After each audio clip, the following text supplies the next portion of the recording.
KKR வந்து IPL 2025ல் சொதப்புனதுக்கு முக்கியமான காரணம் என்னன்னு பார்த்தீங்கன்னா அவங்களோட ஓப்பனிங் பேர் தான்.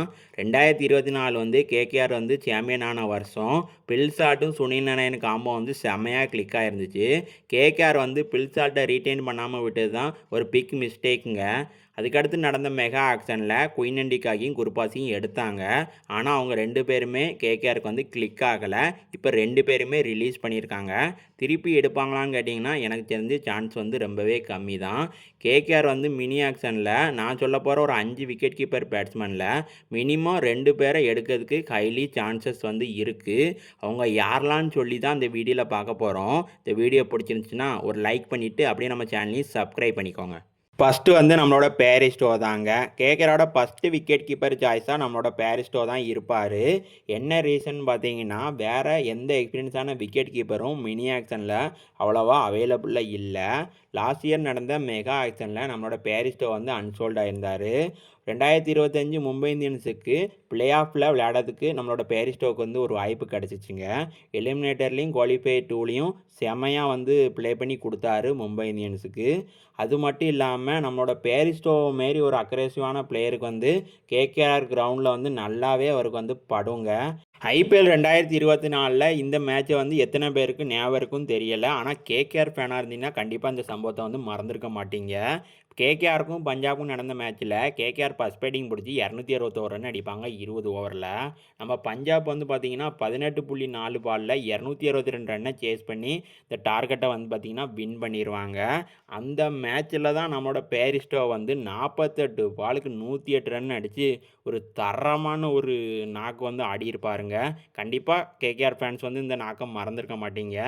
அதனால் எனக்கு தெரிஞ்சு கேகேஆருக்கு வந்து ஐபிஎல் 2026ல் நம்ம பேரிஸ்டோ விளையாடுறதுக்கு ரொம்பவே சான்சஸ் இருக்குது. மினி ஆக்ஷனில் வந்து கண்டிப்பாக இவரை வந்து எடுப்பாங்க நம்மளோட கேகேஆர். செகண்ட் வந்து யாருன்னு பார்த்தீங்கன்னா டிம் சைஃபர்ட் தான். இவர் வந்து டோட்டலாக 3 மேட்ச் தான் ஐபிஎல்லில் ப்ளே பண்ணியிருக்காரு. அந்த 3 மேட்சுமே கேகேஆருக்காக தாங்க விளையாண்டுருக்காரு. ஐபிஎல்லில் பெரிய எக்ஸ்பீரியன்ஸ் இல்லாட்டனாலும் ரீசெண்ட் டயத்தில் நியூசிலாண்டுக்கு வந்து T20யில் வந்து ஒரு நல்லாவே வந்து ஒரு ஃபார்மில் இருக்காருங்க. இவரையுமே வந்து கேகேஆர் வந்து அந்த விக்கெட் கீப்பர் டார்கெட் லிஸ்ட்டில் கண்டிப்பாக இவரையும் வச்சுருப்பாங்க. மூணாவது வந்து யாருன்னு பார்த்தீங்கன்னா டெவான் கான்வே தான். ஐபிஎல் எக்ஸ்பீரியன்ஸ் வந்து பார்த்திங்கன்னா இவருக்கு சூப்பராகவே இருக்குதுங்க. சிஎஸ்கேக்கு தான் 2022லேருந்து 2025 வரைக்கும் விளையாண்டுருக்காரு. இந்த வருஷம் தான் அவரை வந்து ரிலீஸ் பண்ணியிருக்காங்க சிஎஸ்கே. கேகேஆரை பொறுத்த வரைக்கும் இவருமே ஒரு விக்கெட் கீப்பர் ஆப்ஷன் டார்கெட் லிஸ்ட்டில் வச்சுருப்பாங்க. மேபி எடுப்பாங்களான்னு தெரியலை. பட் ஆப்ஷனில் இருப்பாருங்க கண்டிப்பாக. நாலாவது வந்து யாருன்னு பார்த்தீங்கன்னா ஃபின் ஆலன் தாங்க. இவருக்கும் அவ்வளோவா ஐபிஎல் எக்ஸ்பீரியன்ஸ் இல்லாட்டனாலும் அவரோட கரண்ட் ஃபார்ம் வந்து பார்த்திங்கன்னா பயங்கரமாக இருக்குங்க. அதனால் இவரையுமே ஒரு சாய்ஸாக வச்சுருக்கலாம்.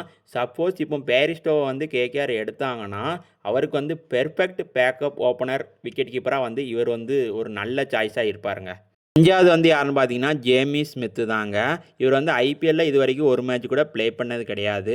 ஆனால் இவரோட டேலண்ட்டை வந்து நம்ம கொஷின் மார்க் பண்ண முடியாதுங்க. ஏன்னா ஒரு சரியான டேலண்டான ஒரு விக்கெட் கீப்பர் பேட்ஸ்மேனுங்க. இப்போ சப்போஸ் கேகேஆரில் வந்து பேரிஸ்டோ டிம் சைஃபர்ட் இந்த 2 பேத்தில் யாராவது ஒருத்தனை எடுத்தாங்கன்னா இவர் வந்து ஒரு பெர்ஃபெக்ட் அவங்களுக்கு வந்து ஒரு பேக்கப்பாக இருப்பாருங்க. நீங்கள் ஒரு கேகேஆர் ஃபேனாக இருந்தால் சொல்லுங்கள், உங்களுக்கு எந்த மாதிரி விக்கெட் கீப்பர் வந்து கேகேஆரில் ஓப்பனிங் ஆடினா நல்லாயிருக்கும்னு சொல்லி கமெண்டில் சொல்லுங்கள். இது போல் கிரிக்கெட் வீடியோக்கு மறக்காமல் நம்ம சேனலை சப்ஸ்கிரைப் மட்டும் பண்ணி கொஞ்சம் சப்போர்ட் மட்டும் பண்ணுங்கள்.